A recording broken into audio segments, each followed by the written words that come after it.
Well, it's unimaginably heart-wrenching for the families who've lost, especially their children, overnight. A wall of river that rose almost 30 feet in less than an hour. That area is prone to flash floods. We have a ranch about 3 miles up the road from Camp Mystic, which is at the epicenter of this.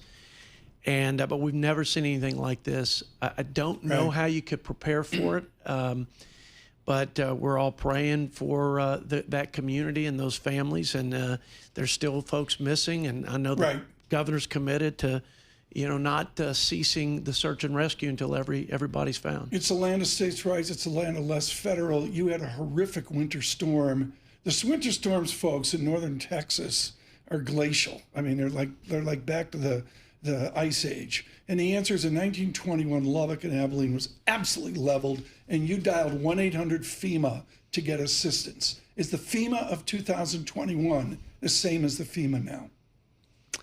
Well, I hope it's much improved, but I'm not sure that's the case. I think the president's right to push that down at the state, local level.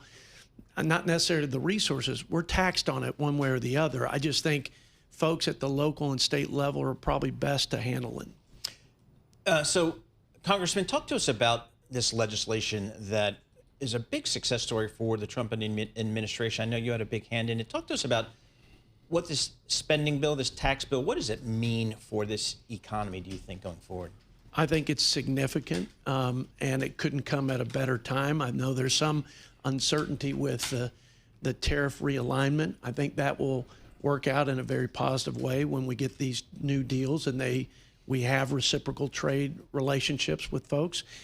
So I'm supportive of that. In the meantime, we have supercharged the growth that we saw from the first Trump tax cuts by making permanent, for example, business expensing for R&D, capital, interest expensing, the pro-growth provisions there, and then just tax relief to working families, not just the marginal rates, but improving the standard deduction and making it permanent.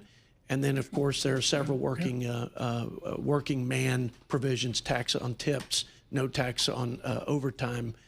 Families with children get a supercharged child deduction. How does it impact maybe people in your district, a rural district, for example? Does the folks in your district, do they, like here on Global Wall Street, here at Bloomberg, we talk tariffs all day, every day. Did the people in your district, did they think about that? Or how did they think about some of the economic issues that you're trying to address in your bill and maybe the president's trying to address with tariffs? Well, on the bill, it's just more money in their pockets, right? That's a good thing for them, and they recognize it. On the other piece, you got ag and energy dominate. Yeah. I mean, it is the largest oil patch and cattle feeder system in the world. I'm in. And so they understand unfair trade. They understand that it's not sustainable. And I think they're all in to support this president getting to that even competitive playing field.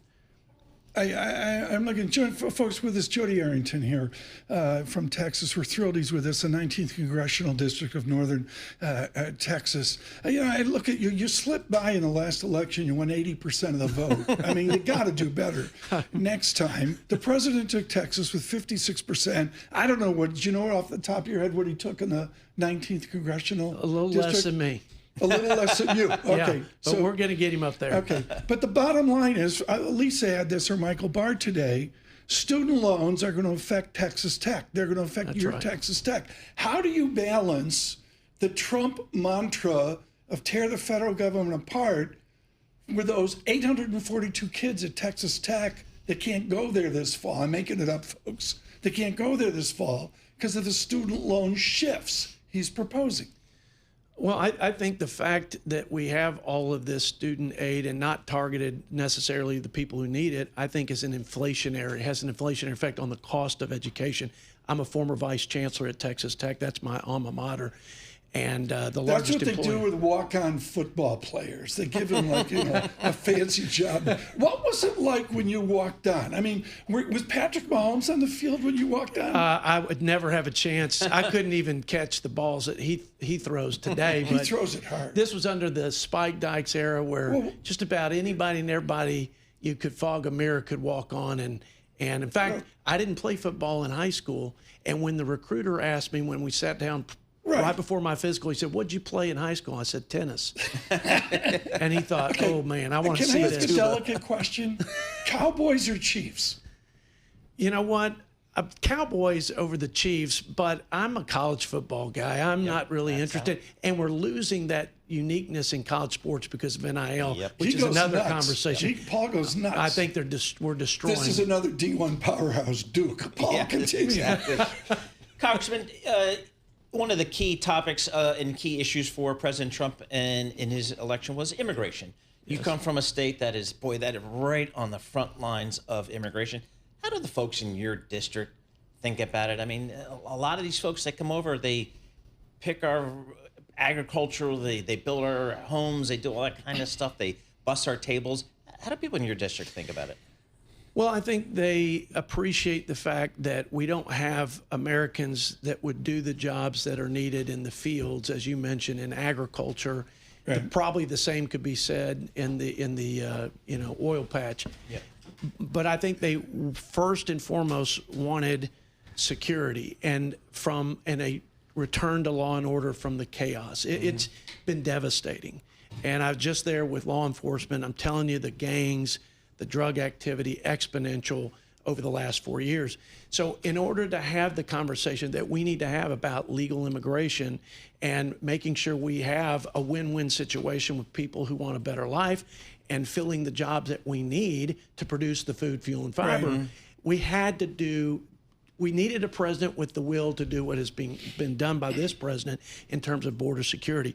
But there's more to be done on the legal side so that we can continue to facilitate the economic growth. Okay, including agriculture, which is a small matter from Abilene to Lubbock. To cut to the chase, Henrietta Trey's beautiful analyst was on earlier and says they're almost hiding the president's lame duckedness because Jodey Arrington has to get reelected in November of 2026. What's your Republican Party, and particularly the Texas delegation, look like after President Trump?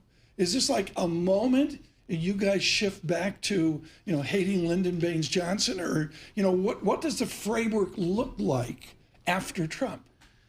I think President Trump's philosophy and focus on America First is here to stay. I think it's here to stay, and for all the right reasons. And I think it resonates with all the Republican districts, certainly in Texas. I mean, it's a ruby red state. And so putting our ag producers first in trade, putting our families first in allowing them to keep more of their money, putting the safety of our families first. Again, we've been at ground zero in this border crisis for several years now. So I don't think I think it remains the America First agenda into the future. And I think that's a good thing, and I think they will support that. Does he understand the H-2A program and dairy farms in Texas? He does. I think he does. In fact, he's the one that led it. I did that. Well, in the first Trump administration, you'll recall, he actually pushed our party to a deal in fixing H-2A. It was called H-2C. It was a reform. It was a much improved reform. Along with giving legal status to DACA, he pushed our party outside of our comfort. It failed, ultimately, because we didn't get a Democrat to support it. But. We continue with Jodey Arrington of the 19th Congressional District. This is Northern Texas. Paul did an all-nighter Friday and Saturday. Did you watch all of Landman? Oh, yeah, I'm all in. I know everything you need to know about oil and gas. When you see Landman, is it fiction? No, I think it's pretty true to form, actually. For better and for worse. So it's funny, when you think about Texas and energy, obviously you think about the oil and gas, but you guys also have tons of wind farms and solar and all. You kind of lead the nation in a lot of those things. So how does the folks out in your district, how do they think about, fossil fuels versus, alternative energy, I guess is the term. How do they think about that? I think most folks are for all the above. I just think it's how you get there. Accelerating R&D, for example, where we accelerate the amortization, we make that expensing immediate and permanent in this tax bill. as long as it's technology neutral, I don't think they want the government picking winners and losers. I think they see the good that could come of renewable resources in the future. Obviously, fossil is finite, but after the natural gas shale revolution, we have an ocean of this great resource. And so we don't want a distortion. We don't want regressive inflationary energy policies. We want an even playing field, but no one's averse to all the above, including renewable. It's just how aggressive we've been, at accelerating with tax benefits for renewable, while B, over the last 4 years, being hostile to our bread and butter, which has put a lot of people on the defensive. How do you respond to the bill that Paul mentioned, that the huge benefit goes to the wealthy? Granted, the wealthy on a percentage basis are paying a lot of taxes. How'd the middle class of Lubbock and Abilene fare in this bill? I think they believe and have experienced that the value of the tax breaks that we extended from the first Trump administration in 2017 are greater among the lower and middle income folks than the upper income. And in fact, the top 1% pay a greater share. And in fact, the top 10% of the income earners in the country paid 70% of all the federal bills. Now they pay 75%. Okay. You're in a, and Paul mentioned this earlier, you're in a house, you guys are riding tall. Maybe you lose House, Senate, President here over the next 2-4 years ago. What's your response to how the Democrats have been so ineffective off of the election? You barely won the House. We've witnessed that. You barely won the Senate. Good morning, Vice President Vance. We witnessed that. I mean, are you surprised that the Democrats can't get their act together? I am. I mean, in the land of Ann Richards, I mean, she was iconic. I am. They are still wandering. Why? I don't know. I think they're so used to being against President Trump and demonizing him that has become, and then you've got the left that has overpowered their party to the point that it's going to be really difficult to break free from their agenda that is disconnected from mainstream Americans. Why are you in New York? Well, I'm here to tell the good news, the gospel of prosperity and security and opportunity that is going to come when you get the right policies and set the right conditions. We've done it, and I want people to know that help is on the way. If we do a remote from Abilene, Paul, I'll wear the Lucchese's. Okay. You know, we'll go down to Texas boots. Yep. This guy knows his Texas. He knows. He knows his Texas. You have no idea. Well, you're welcome Jodey, thank you. anytime.